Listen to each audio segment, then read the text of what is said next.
நான் ஏரிக்கர மேலிருந்து 8 தசை பார்த்திருந்து ஏங்கி ஏங்கி காத்திருந்தேன் காணல்ல. மணி 7 8 ஆன பின்னும் ஊரடங்கி போன பின்னும் சோறு தண்ணி வேணும் இன்னு தோணல்ல. என் தெம்மாங்கு பாட்டை கேட்டு தென்காத்து ஓடி வந்து தூதாக போக வேணும் அக்கறையில். நான் உண்டான ஆசைகளை சொல்லாம பூட்டி வச்சு உள்ளார வாடுறேனே இக்கரையில்.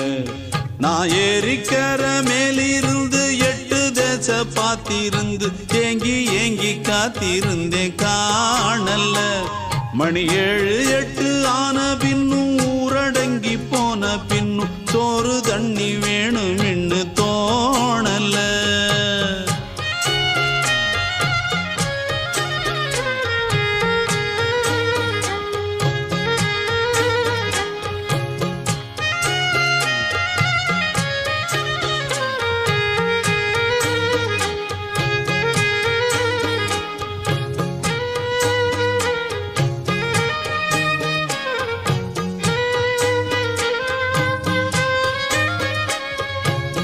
நேத்து விதைச்சு வச்ச